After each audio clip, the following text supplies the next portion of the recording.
सर्वांना नमस्कार.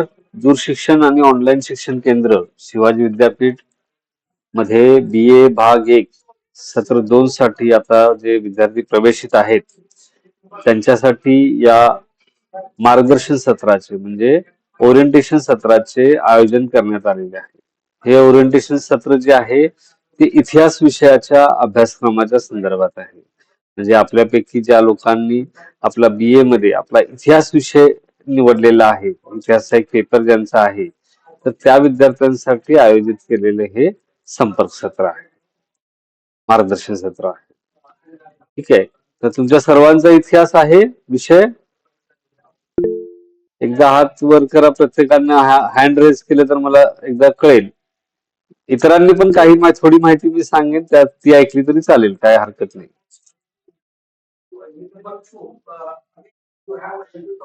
Hand raise करायचं, समोर हँड रेजचा ऑप्शन असतो की नाही, तो हँड रेजचा ऑप्शन वापरा.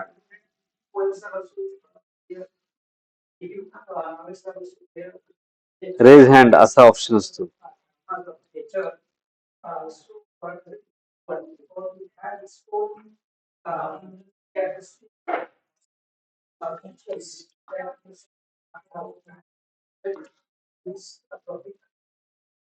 ठीक आहे, म्हणजे बऱ्यापैकी लोकांचं आहे. तर बेसिक आपण काय करणार आहोत की आता तुमचा परीक्षेचा जो काही एक्सपिरियन्स आहे त्याच्याबद्दल आपण एक चर्चा करू. तुमच्याकडून फीडबॅक घेऊया परीक्षेचा. आणि त्याच्यानंतर दुसरं आहे की आता येणाऱ्या एक्झाम फॉर्म बद्दल थोडी चर्चा करायची.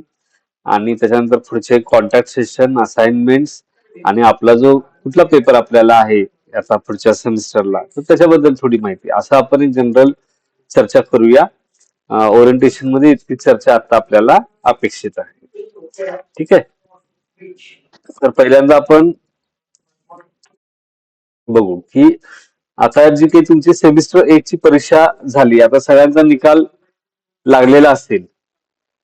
निकालाच्या संदर्भात वगैरे काही अडचण आहे का कुणाला? निकाल सगळ्यांना मिळाला? काय झालं? आमचे रिझल्ट लिंक वरती ओपन झालेले आहेत. कुणाचे झाले नाहीत?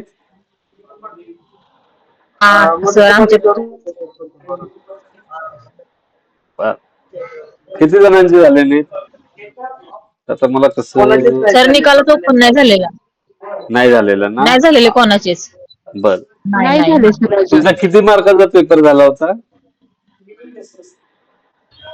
40. 40 का होता? 40. 40. 60 मार्क आणि 40 मार्क असं झालं.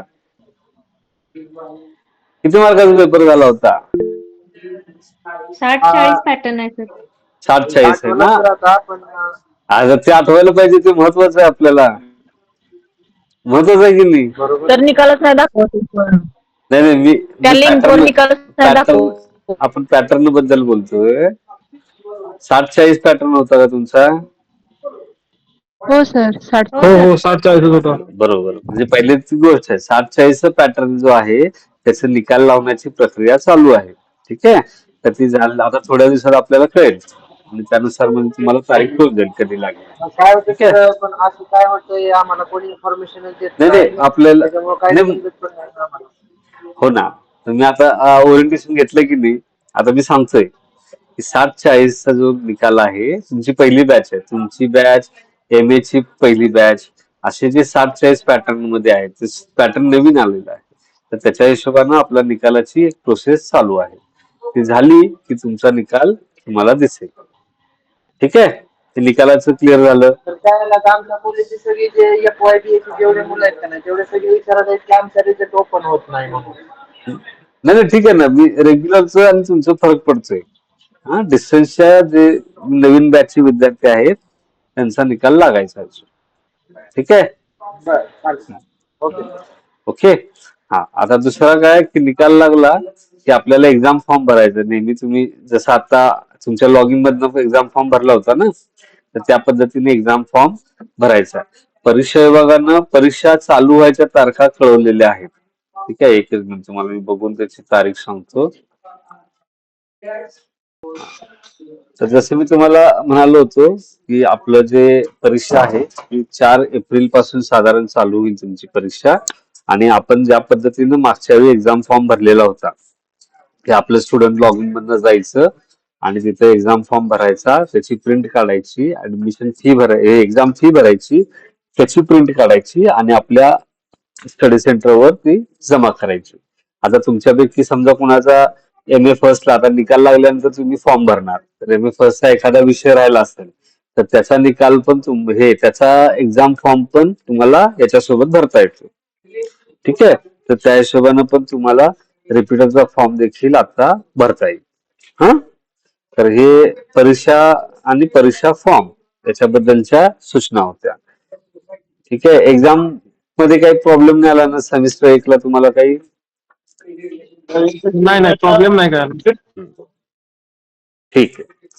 ठीक आहे, आता इतिहास विषयाच्या संदर्भात बघू आपण.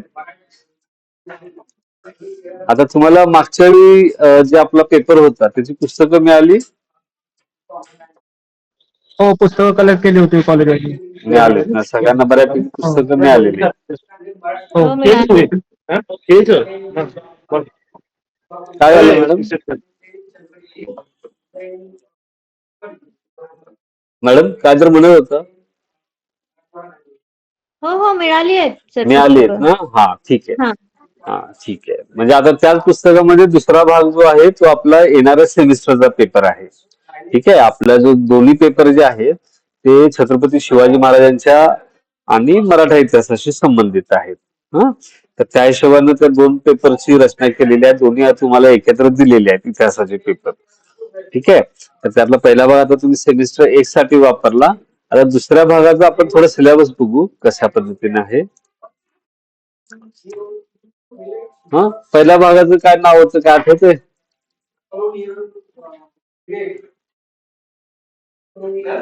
काय होता पहिला भाग? मराठा स्वराज्याचा उदय आणि विस्तार. बर, गुड. आणि आता काय असणार आहे? छत्रपती शिवाजी महाराजांचा वारसा. बरोबर.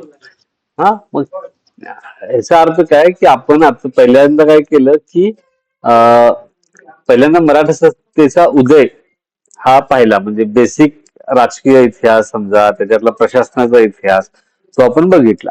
आणि आता आपण काय करणार आहोत त्याच्यातल्या जे खूप महत्वाच्या गोष्टी होत्या, हा, त्याला आपण लिगसी, वारसा. लिगसी म्हणजे वारसा. ठीक आहे, लिगसी जे आहे त्याला आपण मराठीमध्ये वारसा असं म्हणतो.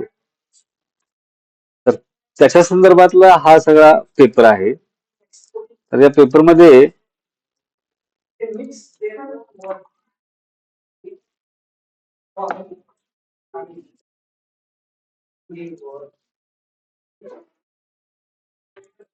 आपल्याला टोटल 4 घटक आहेत. हा, तर त्यातला पहिला जो घटक आहे तो आहे मराठा वॉर ऑफ इंडिपेंडन्स, म्हणजे मराठ्यांचं स्वातंत्र्य युद्ध. म्हणजे 1680 मध्ये छत्रपती शिवाजी महाराजांचा मृत्यू झाल्यानंतर आपल्याला असं दिसतं की औरंगजेबने इकडे दक्षिणेकडे मोहीम सुरू केली आणि त्याच्यानंतर छत्रपती संभाजी महाराज, त्याच्यानंतर राजाराम महाराज आणि महाराणी ताराबाई यांच्याशी मोठा संघर्ष झाला. मुघलांचं आक्रमण यांनी मोठ्या प्रमाणात थोपून धरण्याचा प्रयत्न केला, त्यांच्याशी मोठा लढा उभा केला. आणि या सगळ्या काळामध्ये जे काही या सगळ्या घटनाक्रम घडला, हा जो संघर्ष चालला, त्याला मराठीमध्ये आपण म्हणतो की मराठ्यांचं स्वातंत्र्य युद्ध अशी संकल्पना त्यासाठी वापरली जाते. म्हणून हा जो चॅप्टर आहे त्याचं नाव पण मराठा वॉर ऑफ इंडिपेंडन्स असं म्हटलेलं आहे. हा, तर तो आपण त्याच्यामध्ये बघणार आहोत.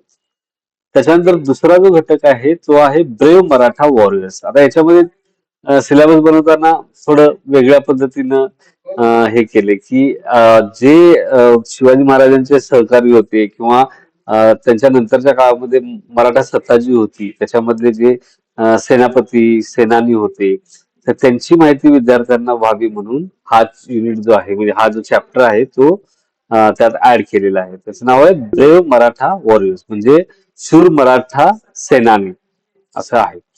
तर त्याच्यामध्ये आपल्याला तानाजी मालुसरे असतील, बहिर्जी नाईक असतील, त्याच्यानंतर प्रतापराव गुजर असतील, याशिवाय हंबीरराव मोहिते असतील, तर यांच्याबद्दलची माहिती आपल्याला त्याच्यामध्ये शिकायची आहे.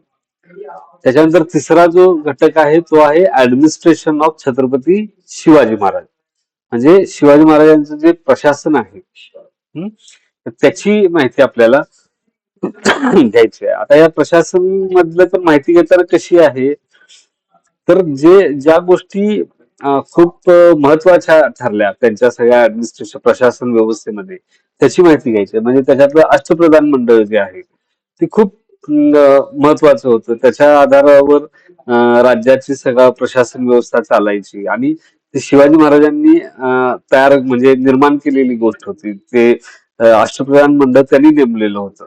म्हणजे कोण अष्टप्रधान कोण असावेत, म्हणजे ती पदं नेमकी कोणी असावीत, पदावर कोण असावे ती तर गोष्ट वेगळी, पण कुठली ती 8 प्रधान कोणते असावेत, या सगळ्या गोष्टी ज्या आहेत त्या शिवाजी महाराजांनी आपलं राज्य स्थापन केल्यानंतर त्याची प्रशासन व्यवस्थेमध्ये काय असावं याचा विचार करून ते बनवलेलं होतं.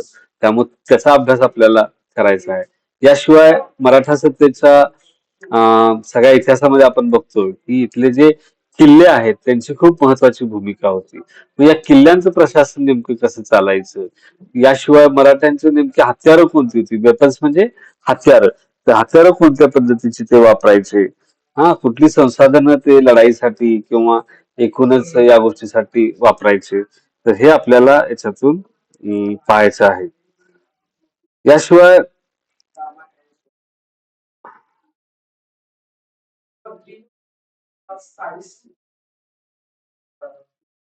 आपण बघतोय की नेव्ही म्हणजे नौदल. तर शिवाजी महाराजांचं नौदल कोणतं, कशा पद्धतीने त्यांनी स्थापन केली, नौदलाची स्थापना कशी केली, त्याला आपण मराठा आरमार असं म्हणतो. नौदलाला नेव्हीला नौदल किंवा आरमार असा शब्द आहे.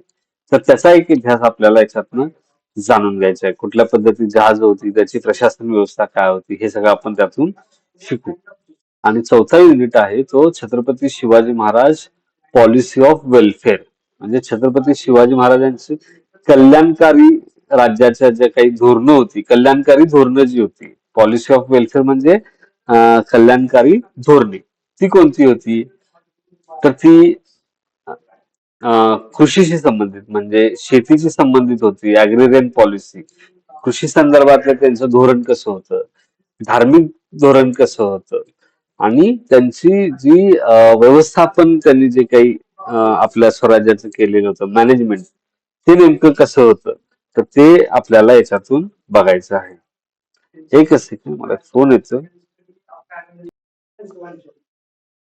हे जे मॅनेजमेंट आहे शिवाजी महाराज म्हणजे शिवाजी महाराजांची कल्याणकारी धोरणं जे आहेत ते आपल्याला जाणून घ्यायची आहेत. आणि त्याच्यामध्ये मग कृषी धोरण असेल, म्हणजे ज्याच्यामध्ये तगाई वगैरे दिलेलं होतं, लोकांना जर समजा नवीन जमीन लागवडीखाली येणार असेल तर त्याच्यासाठी काही सूट दिलेली होती करामध्ये. असे अनेक धोरणं त्यांनी कृषीचा विकास व्हावा म्हणून केलेली होती. तर त्याचा अभ्यास आपल्याला करायचा आहे.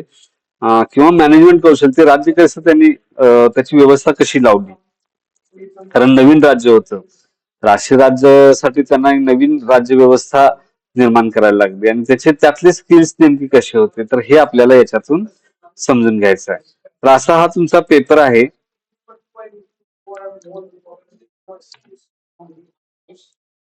तर याच्याबद्दल काही शंका आहेत तुम्हाला? आपण याचं काय करणार आहोत, याचं एक आपण कॉन्टॅक्ट सेशन घेणार आहोत, जसं मागच्या सेमिस्टरला पण घेतलेलं होतं, तर त्या पद्धतीनं याचं एक कॉन्टॅक्ट सेशन होईल इतिहास विषयाचं. ठीक आहे, काही शंका आहे?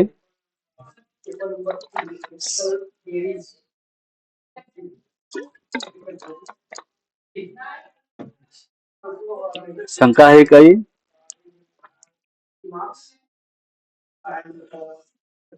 ठीक, मग पुढचा मुद्दा घेतो. आता प्रश्न आहे की आपले असाइनमेंट्स वगैरे कसे, तर तुम्हाला जसं मागच्या वेळी असाइनमेंट्स दिलेले होते त्या पद्धतीनं आता तुम्हाला पुन्हा असाइनमेंट्स मिळतील या सेमिस्टर 2 चे. हा, आणि त्या हिशोबाने तुम्हाला सगळ्या विषयांचे एकत्र येतात, म्हणजे मागच्या वेळी पण आलं असेल तुम्हाला, तर त्या पद्धतीने तुम्हाला असाइनमेंट्स येतील. त्या असाइनमेंट्स तुम्ही सोडवायचे आहेत आणि आपल्या अभ्यास केंद्रावर जमा करायचे. त्यानंतर दुसरं अपकमिंग कॉन्टॅक्ट सेशन, म्हणजे मी जसं आता म्हणालो की प्रत्येक विषयाचे कॉन्टॅक्ट सेशन होतील. इतिहास विषयाचं कॉन्टॅक्ट सेशन साधारण तुमचं मार्च महिन्यामध्ये होईल. हा, तर मार्च महिन्यामध्ये तुम्हाला मी याचं वेळापत्रक टाकेन आणि त्या हिशोबाने तुम्हाला कॉन्टॅक्ट सेशन अटेंड करता येईल. हा, आणि शेवटचा एक मुद्दा आहे तो एलिजिबिलिटी. अजून तुमचे निकाल लागलेले नाहीयेत, पण निकाल समजा ते काही निकालाची प्रोसेस चालू आहे, पण निकालाच्या पूर्वी आता तुम्ही फर्स्ट इयरला ऍडमिशन घेतलंय, तर आपण काय केलं, ऍडमिशन साठी एलिजिबिलिटीची प्रोसेस असते, म्हणजे आपली पात्रता. त्याच्यामध्ये आपण शाळा सोडल्याचा दाखला जो असतो किंवा आता तुमच्या कॉलेजमध्ये टीसी असतो, तो तुम्हाला दूरशिक्षण केंद्राकडे जमा करावा लागतो. तर ती प्रोसेस तुम्ही केली का बघा. हा, तर जी केली नसेल तर आपल्या अभ्यास केंद्राशी संपर्क साधून ते सगळं पूर्ण करून घ्या. ठीक आहे. काही शंका आहेत? नाही सर. टीसीचं वगैरे लक्षात आलं मी काय सांगितलं एलिजिबिलिटीचं? सर हा, बोला. सर असाइनमेंटचं तेवढं जरा लवकर सांगाल, हो हो, कारण ते वेळ लागतो आणि ते ऐन मागच्या वेळेला ऐन परीक्षेच्या ह्याच्यात त्यांनी सांगितलं. मागच्या वेळी ते पॅटर्न बदललेला होता ना, त्यामुळे. कारण तुम्हाला त्याच्या आधी 10 मार्काला किंवा 20 मार्काला असायचे, पॅटर्न हो, बदलला नाही, ते त्यामुळे. लिहायला वगैरे वेळ लागतो, मग ते जरा अगोदर कळालं तर बरं होईल ते. बरोबर बरोबर. आपली पहिली बॅच आहे ना, म्हणून हे असं हो. होणारच. नाही, ते आता या सेमिस्टरला नाही होणार तसं. ठीक आहे, मिळून जातील. Okay sir.